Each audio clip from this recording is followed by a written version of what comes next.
ছেড়ে দাও ছাড়ো আমাকে ছাড়ো লাগাও আর ভালো করে লাগাও আমাকে কেউ লেগে দেখতে না রূপে বাহার বেরিয়ে যায় এটা কি বলছিস ভুল আমি তো সাজিয়ে নি চুপ কর আমার মুখের উপর কথা এবার যদি তোর লেগে আমার মেয়ে ভেঙে যায় না অগুন মুখ পড়ি দেবো রাত থেকে পড়ি তো আমি মাথাকে খেয়েছে এখন আমাদের পিছনে লেগেছি খালামা বাজার হয়ে গেছে এই বাকি টাকা এই যা তোর সাথে ফলগুলো কাটকা আচ্ছা রে মুখ ধুইছি কপালে কষ্ট আছে হ্যালো এভরিওয়ান, কেমন আছেন সবাই? আশা করি ভালো আছেন। Welcome to my channel.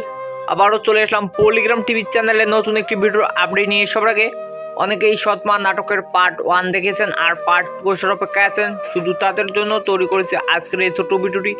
Everyone, কবে কখন কোন সময় পাবলিশ করা হবে সৎমা নাটকের পার্ট 2 তাই আজ জানিয়ে দেব আমার এই ছোট্ট ভিডিওর মাধ্যমে। অনেক দুর্দান্ত ও মজাদার হতে চলেছে সৎমা নাটকের পার্ট 2। আর এখনও যদি আপনি সৎমা নাটকের পার্ট 1 না দেখে থাকেন তাহলে এক্ষুনি পলিগ্রাম টিভি চ্যানেলে গিয়ে সৎমা নাটকের পার্ট 1 দেখে দিন। আর যারা দেখেছেন তারা এক্ষুনি কমেন্ট করে জানিয়ে দিন সৎমা নাটকের পার্ট 1 আপনার কাছে কেমন হয়েছে। আমার কাছে কিন্তু অনেক দুরন্ত ও মজাদার হয়েছে।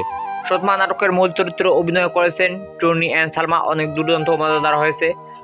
এভরিওয়ান, সৎমা নাটকের পার্ট 1 দেখানো হয়েছে যে টনির সঙ্গে খারাপ ব্যবহার করে টনির শাশুড়ি আরও অনেকেই।